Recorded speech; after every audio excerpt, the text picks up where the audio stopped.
Bagi kalian yang belum menonton part 320, saya anjurkan tonton video tersebut terlebih dahulu agar kalian tidak ketinggalan alur cerita terbaru. Dan baiklah para warga masyarakat desa Konoha dimanapun wilayahnya. Berdasarkan pada episode sebelumnya, Hidari tiba-tiba bisa menggunakan Susanoo Armor dan menaiki naga kayu milik Uchiha Kira. Di sisi lain, Boruto sedang berhadapan dengan Uchiha Kira, Jura dan Kawaki di dalam dimensinya. Setelah ditawari untuk bergabung dengan Jura, Boruto berkata, "Jadi inilah alasan mereka bergabung denganmu, karena kau mempunyai informasi yang ada di dunia sejak zaman dahulu kala." Boruto pun tanpa basi langsung menggunakan Kage Bunshin no Jutsu untuk melawan mereka bertiga. Namun karena lawannya adalah 2 Otsutsuki dan 1 penjelmaan Jubi, maka sangat sulit melawan mereka bertiga secara langsung. Boruto menggunakan katananya, tapi Kawaki menembakkan semua Bunshin Boruto dengan ratusan batang besi. Uchiha Kira mengeluarkan Susanoo untuk menyerang membabi buta Bunshin Boruto, sedangkan Jura menembakkan Bijudama, membuat Boruto berada di posisi sangat sulit. Momoshiki pun berkata, "Apa yang kau lakukan bocah? Saat ini kau dalam keadaan prima karena menyerap semua kekuatanku. Kenapa kau tidak memusnahkan mereka dengan kekuatan itu?" Boruto pun berkata, "Aku akan melakukannya sekarang juga." Boruto melihat mereka sedang menyerang Bunshin-nya. Boruto mengangkat kedua tangannya, dan tiba-tiba burung api Phoenix milik Momoshiki muncul. Sontak Boruto menaikinya. Meskipun begitu, Boruto membuka telapak tangannya dan berniat menggunakan Rinnegan yang ada di tangannya. Momoshiki pun terkejut dan senang. "Benar begitu. Jangan sia-siakan kekuatan besarmu itu, Boruto."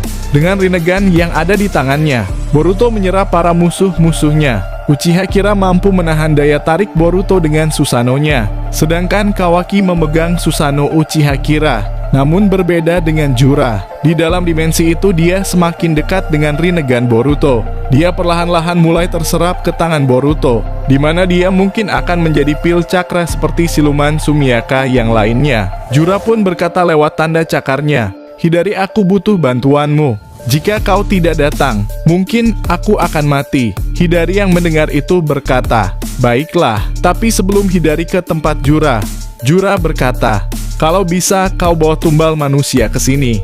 Hidari pun tidak mengerti apa yang dikatakan Jura. Namun Hidari hanya berkata, "Baiklah." Ketika Hidari sedang melawan Sarada dan Kashin Koji, dia meloncat dan meninggalkan naga kayu tersebut. Sarada Kashin Koji berniat mengejarnya, namun sang naga kayu menghalanginya.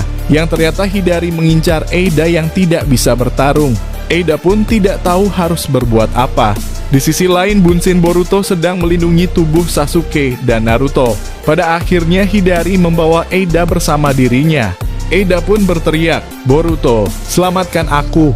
Sontak kita pindah ke tempat Boruto, di mana Jura masih ditarik oleh Rinnegan yang ada di tangan Boruto. Secara mengejutkan tubuh Hidari dan Eida keluar dari tanda cakar Jura, mengakibatkan Eida ikut ditarik Boruto. Boruto pun berkata lewat telepati kepada Eida, "Eida, ini aku Boruto. Aku bisa berbicara kepadamu karena aku mempunyai Jogan dan kau mempunyai Senringan. Berpura-puralah tertarik oleh Rinneganku dan bawalah Hidari atau Jura. Tarik mereka. Di saat itu kau terbang hindari tubuhku." Mendengar itu, Eida berkata, "Baiklah, aku percayakan padamu."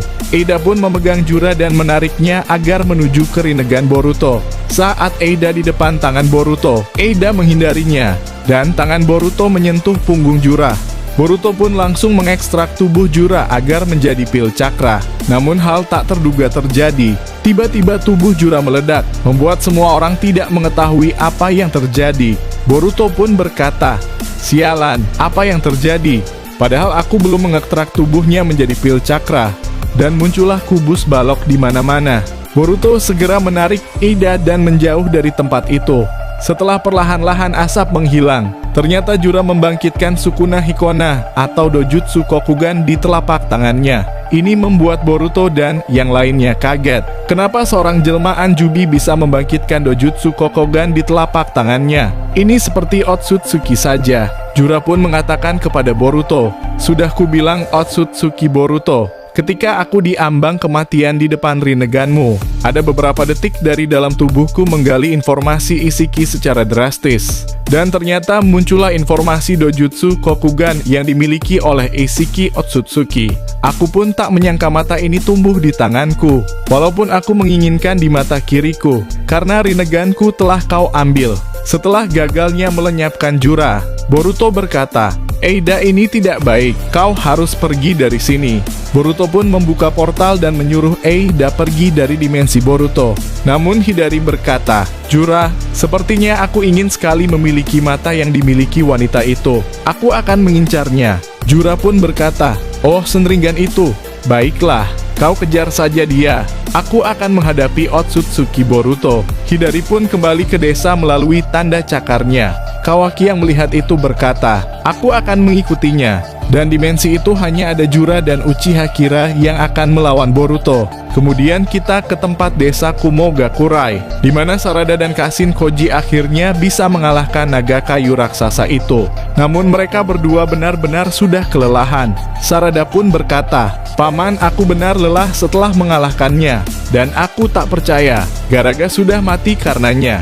Tapi syukurlah ada Paman Toneri yang menjaga Papa dan Nana Daime." Dan saat mereka berdua mendekati Toneri dan Sasuke Naruto, mereka ingin beristirahat. Namun ternyata muncullah Eida keluar dari portal dimensi. Tapi di belakang Eida muncullah Hidari dan Kawaki. Sarada pun sontak menggunakan elemen api menyerang mereka. Kawaki pun menyerap api Sarada menggunakan karmanya. Kashin Koji pun berkata, "Sarada, kau istirahat saja." Dan Toneri berkata, "Kau juga Kashin Koji, kalian jaga Sasuke dan Naruto saja, biar aku yang akan melawan mereka berdua." Dan ternyata muncullah para remaja shinobi yang lainnya, di mana Shikadai, Inojin dan Koko muncul. "Biarkan kami membantu kalian," kata Shikadai. "Ayahku sudah memberitahu semua informasinya. Jadi tenang saja, biarkan kami membantu kalian." Bahkan Metali juga ikut. Toneri pun berkata, "Baiklah kalian, lawanlah Kawaki. Aku akan melawan satunya. Tapi ingat, dia bukanlah Kawaki sebenarnya. Dia sudah dikendalikan oleh Otsutsuki." Tanpa basa-basi, Inojin langsung mengeluarkan burung besarnya. Mereka pun menaikinya. Shikadai pun melemparkan kunai yang banyak menyerang Kawaki. Hidari pun berkata, "Sepertinya sudah dimulai." Hidari pun menghilang menuju ke tempat Toneri. Kawaki yang melihat serangan Shikadai berkata, "Serangan macam apa ini?" Tapi di dalam puluhan kunai itu terdapat tali yang saling terhubung. Koko pun loncat seketika, tangannya menjadi besar dan berniat menangkap Kawaki. Tapi Kawaki mengecilkan tubuhnya. Ternyata tangan Koko terlilit oleh tali yang Shikadai buat. Kawaki merasa bingung. Apa? Dia tidak menyerangku. Ternyata dari belakang ada Metali yang menggunakan Konoha Senpu. Kawaki pun yang masih dalam mode kecil terhempas oleh efek angin Metali. Saat Kawaki terhempas, kunai dan tali yang melilit di tangan Koko ternyata diubah menjadi sebuah jaring. Seketika dia menangkap Kawaki dengan jaring itu, agar Kawaki tidak bisa keluar. Saat Kawaki tertangkap, Shikadai maju dan menggunakan Jutsu Kagemane. Alhasil, Kawaki tidak bisa bergerak. Kawaki pun tertawa dan mengaktifkan karmanya mencoba menyerap Jutsu bayangan Kagemane Shikadai. Dan betapa terkejutnya, Kawaki tidak bisa menyerap Jagamani Shikadai. Kawaki panik, "Ada apa ini? Harusnya aku bisa menyerapnya." Shikadai pun tersenyum berkata, "Karena jutsu ini bukan ninjutsuku. Aku menggunakan alat ninja ilmiah buatan Profesor Katasuke." Melihat kejadian itu, Sarada berkata, "Kalian benar-benar membuatku terkejut." Hidari pun yang sedang bertarung dengan Toneri berkata, "Jebakan seperti itu tidak akan bisa mengalahkan Kawaki." Toneri pun berkata, "Tapi lebih baik kau fokus melawanku. Lihatlah ke bawah." Hidari pun melihat ke bawah. Ternyata Toneri mengubah tanah menjadi air. Hidari pun akan tenggelam seketika. Tapi dia langsung mengeluarkan Sumiaka dari tubuhnya dan menginjak tubuh Sumiaka itu dan melompat ke tempat lain. Hidari terkejut karena Sumiaka itu tiba-tiba meleleh. "Sialan, air apa itu?" Toneri berkata, "Itu adalah air asam. Apapun yang terkena itu akan meleleh." Pada saat itu Kawaki tertawa dan menggunakan mode karma level 2. Seluruh tubuhnya dipenuhi cakra merah seakan akan terbakar oleh api.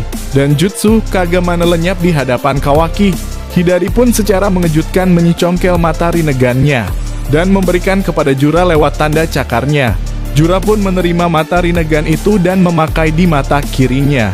Bagus Hidari, mataku sudah lengkap. Bahkan aku memiliki Kokugan. Aku akan mulai bertransformasi. Dan tiba-tiba tubuh Jura mengeluarkan api. Boruto sangat terkejut, karena Jura berevolusi menjadi wujud Isshiki Otsutsuki yang mempunyai mata Kokugan dan Byakugan. Dan episode ini berakhir. Kita akan melanjutkan di video selanjutnya, kawan-kawan. Jangan lupa berlangganan serta aktifkan notifikasinya agar kalian tidak ketinggalan prediksi Boruto terbaru. Karena dukungan kalian membuat Mimin semangat membuat prediksi ke depannya. Mungkin itu saja dari kami jajaran ketua Kage di semua cabang. Goodbye, dah kawan-kawan.